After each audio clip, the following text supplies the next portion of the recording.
ओम श्री परमात्मने नमः. गणाधीश जो ईश सर्वा गुणांचा, मूळारंभ आरंभ तो निर्गुणाचा. नमो शारदा मूळ चत्वारी वाचा, गमू पंथ आनंत या राघवाचा. गुरुर्ब्रह्मा गुरुर्विष्णू गुरुर्देवो महेश्वरः, गुरुः साक्षात् परब्रह्म तस्मै श्री गुरवे नमः. अनेन प्रियतां देवो भगवान् जानकीपति, श्रीरामचन्द्र पूर्वेषामस्माकं कुलदैवतं. श्रोता वक्ता श्रीराम समर्थ, श्रीराम समर्थ, जय जय रघुवीर समर्थ. 2 दिवसापासून आपण गंगा लहरी या जगन्नाथ पंडित यांनी लिहिलेल्या एका सुंदर काव्याचे विवरण बघत आहोत.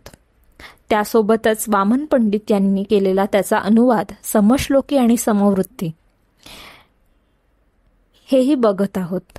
तर कालपर्यंत 19 श्लोक झाले आहेत आणि आता 20 पासून सुरुवात करायची आहे. काल सांगता सांगता 12वा श्लोक सांगायचा राहून गेला. आपण असं बघत होतो की 14वा आणि 12वा श्लोक साधारणतः एकाच कथेवर आहे की शंकराने गंगेला धारण केलं. तर याचा पुढचा भाग 12व्या श्लोकात आहे.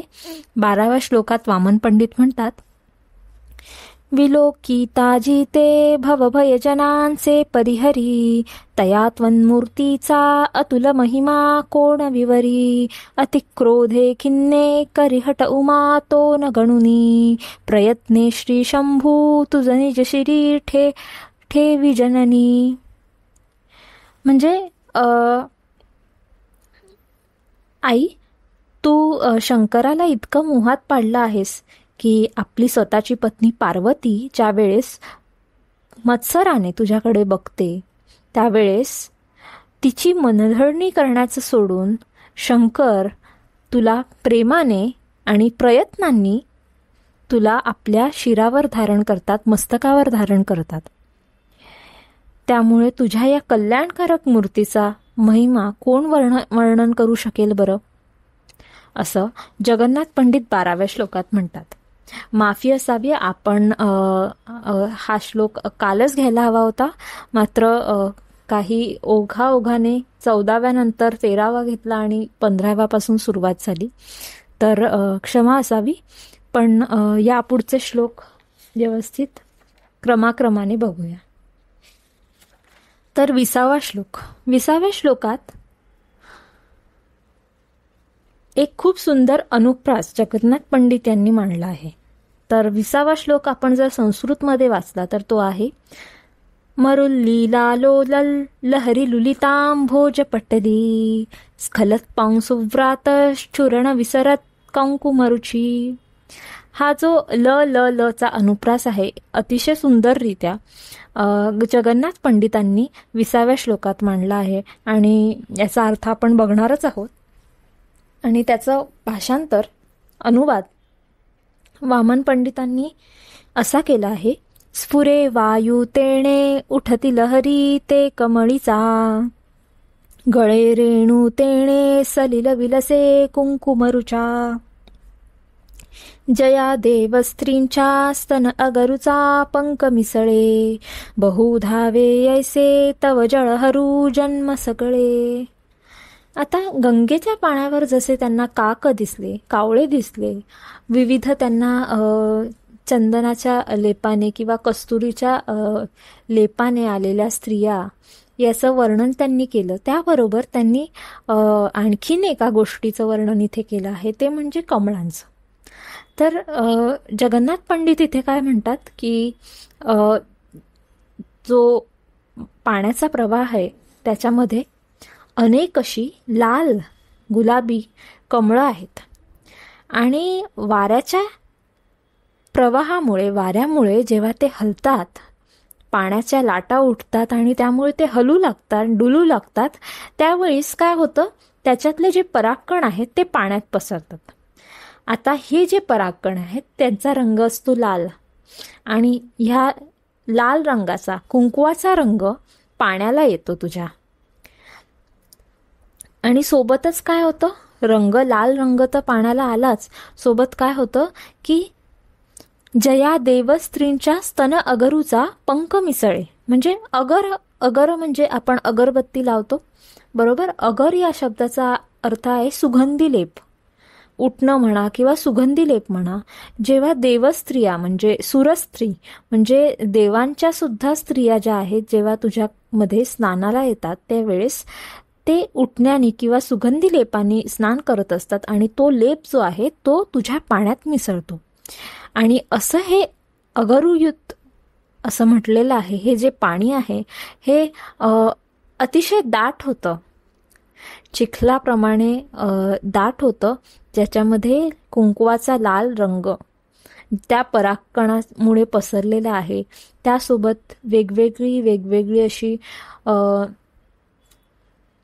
कमळं तिथे आहेत, त्यांची पानं आहेत, त्यामध्ये हा लेप पडतो आणि अतिशय जाळं पसरावं, मोठं जाळं असावं असं ते दृश्य दिसतं. आणि ह्याच्यातून जगन्नाथ पंडितांना कशाचं जाळं आठवतं तर आपल्या पूर्वजन्माचं जाळं आठवतं.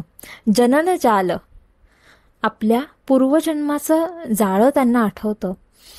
जलन तेजंबालम मम जनन जालन जरयतु, म्हणजे हे देवी, हे जे तुझं पाणी आहे ते माझं जनन जाल जीर्ण करो, म्हणजे माझं जन्म मरण सगळे हरण करू दे या पाण्याने, असं जगन्नाथ पंडित 20व्या श्लोकात म्हणतात. आता त्यांनी आपण जी दुसरी गोष्ट काल बघितली की विष्णूंच्या पदावरून गंगा वाहत खाली आली त्रिविक्रम अवतारात, तेच इथे 21व्या श्लोकात पुन्हा म्हणलं आहे. अर्थात ती एक फॅक्ट आहे. त्यामुळे ह्या पदांचा म्हणजे शंकराने तिला धारण केलं आहे किंवा विष्णूंच्या पायापासून तिचा जन्म आहे हे रिपीट होत आहे. तर वामन पंडितांनी केलेला अनुवाद बघूया. बरी उत्पत्ती ती श्री रमण चरणांच्या नखिहुनी असावे शंभूच्या निशिती निजटा जूट भवनी जपावे सर्वस्वे सतत पतितोद्धार करणी नसावे कामाते तरी मग तुझे गौरवजनी.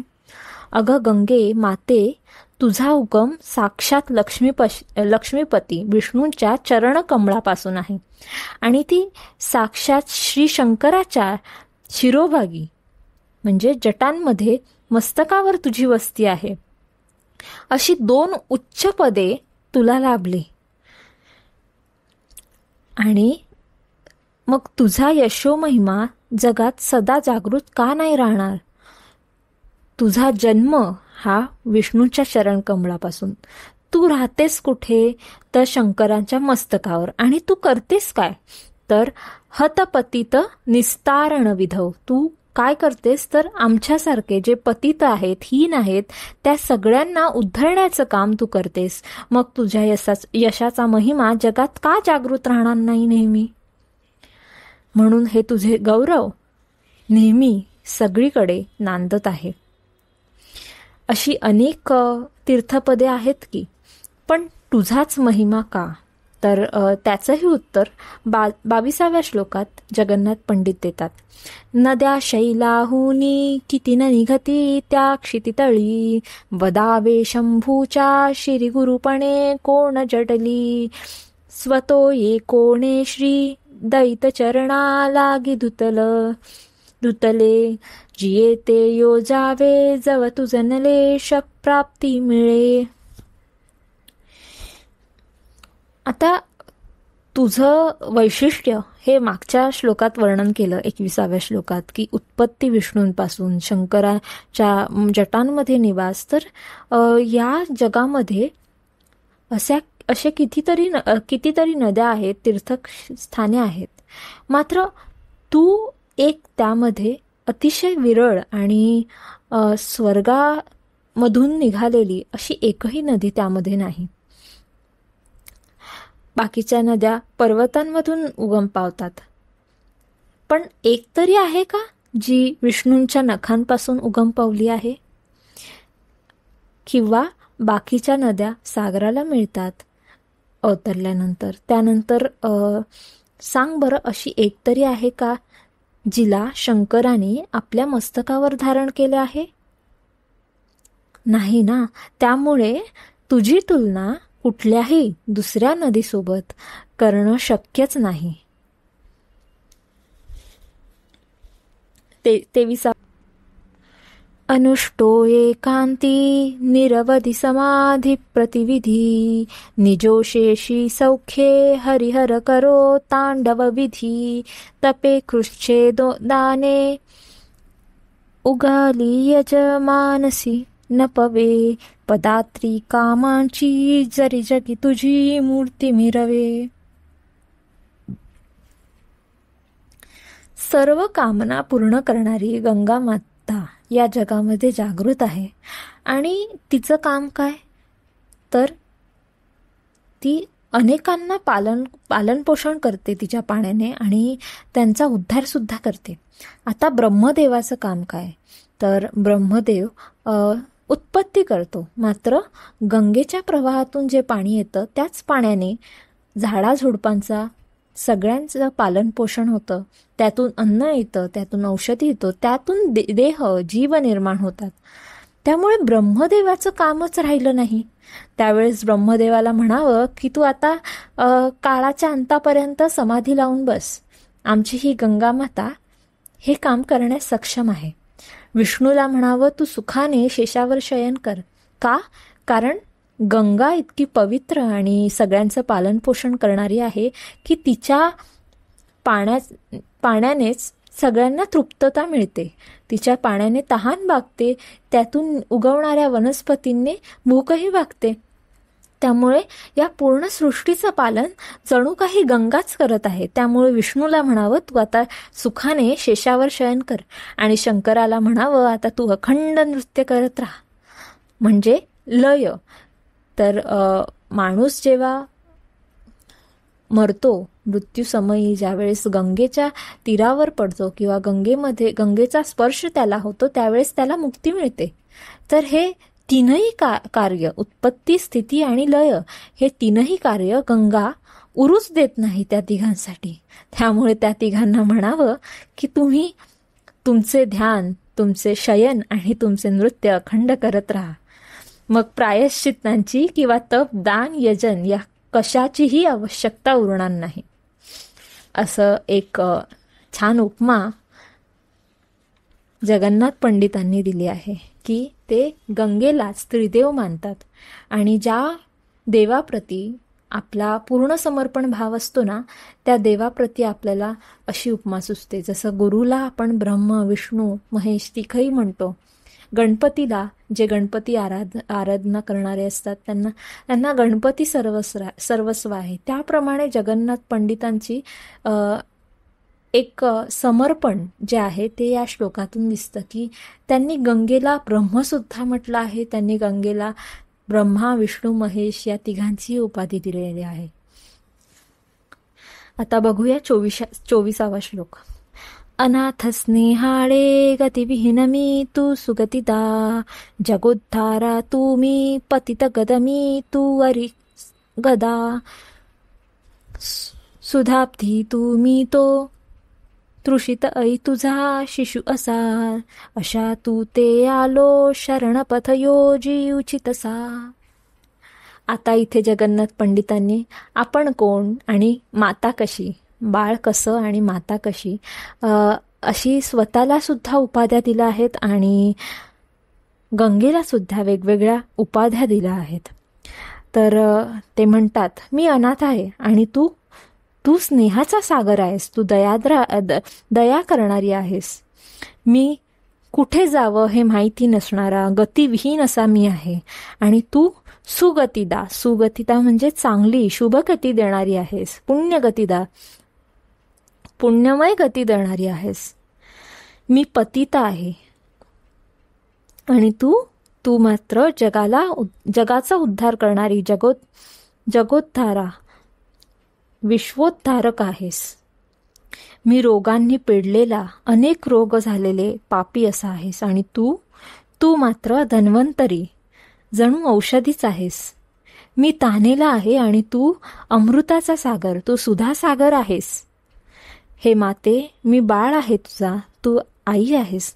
तुझ्यापाशी आलो आहे, आता काय असेल योग्य माझ्यासाठी ते तू कर. देवी अपराध क्षमापण स्तोत्रामध्ये हे एक श्लोक शेवटी येतो जो शंकराचार्यांनी लिहिलेला आहे. मत्समपातकी नास्ति पापग्निं तत्समानहि एवं ज्ञात्वा महादेवी यथा योग्यम तथा कुरु.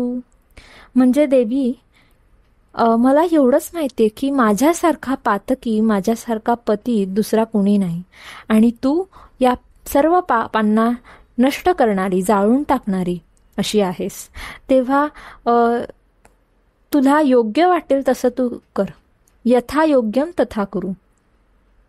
हेच जगन्नाथ पंडितांनी इथे म्हटलं आहे की मी पतित आहे, मी तान्हेला आहे, मी अनाथ आहे, आणि तू मात्र मायेचा सागर, तू मात्र पाप नष्ट करणारी, जगाचा उद्धार करणारी अशी दिव्य औषधी आहे. तेव्हा आता माझ्यासाठी काय योग्य असेल ते तू कर. 25वा श्लोक. विराले निशेषे यमनगरीचे जे कलबले, पहाया प्रेतांते अवनी फिरती दूत उगले, विमानांच्या संगे विबुधपथ सोडी स्वनियमा, जसा आला भूमी सुख कर तुझा कीर्ती महिमा. तर इथे यमनगरीचा उल्लेख येतो, स्वर्गाचा उल्लेख येतो, आणि गंगेच्या तटाचा उल्लेख येतो. यमनगरीमध्ये अतिशय जे पापी आहेत, ज्यांना यातना भोगण्यासाठी नेलेलं आहे, त्यांचा कलकलाट असतो यमनगरीमध्ये.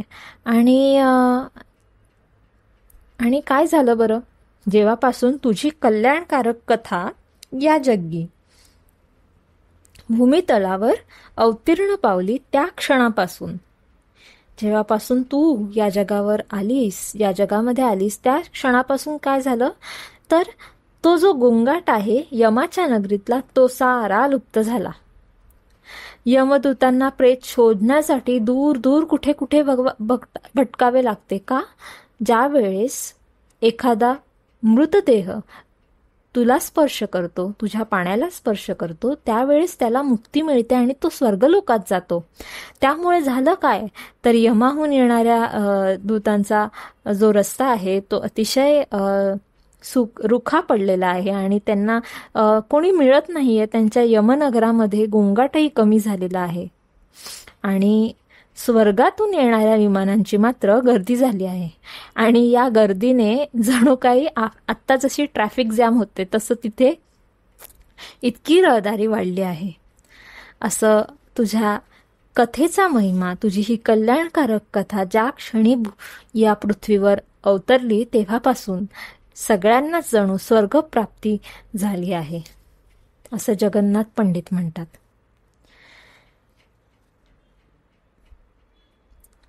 आता पुन्हा पुन्हा जगन्नाथ पंडित आपल्याला होणाऱ्या त्रासाची, आपल्या अंगाला होणाऱ्या दाहाची, आणि आईला प्रार्थना करतात की आमचा हा दाह शमव तू, दाह आमचा नष्ट कर. तर हेच वर्णन 26व्या श्लोकात येतं.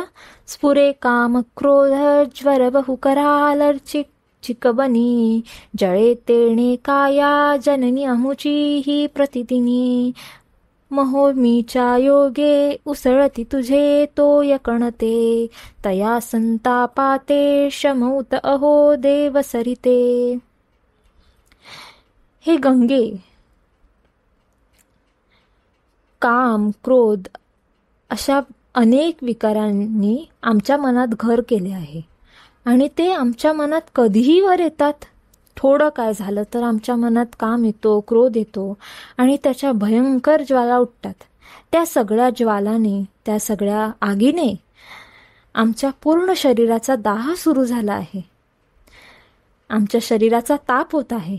तर तुझ्या पाण्यातील ज्यावेळेस तुषार उडतात, ज्यावेळेस वारा येतो आणि तुझ्या पाण्यातील लाटा आम्हाला स्पर्श करतात, त्यावेळेस मात्र हे पाणी आमचा हा दाह, आमचा हा ताप नष्ट करो, शमन करो, अशी प्रार्थना जगन्नाथ पंडित 26व्या श्लोकात करतात.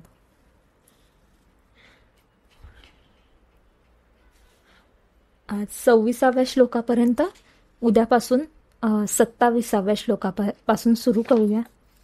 त्यानंतरचे श्लोकही अतिशय सुंदर आहेत. तर आज इथेच थांबते. ओम पूर्णमद पूर्णमिदं पूर्णात पूर्णमुदच्यते पूर्णस्य पूर्णमादाय पूर्णमेवावशिष्यते. ओम शांती शांती शांती.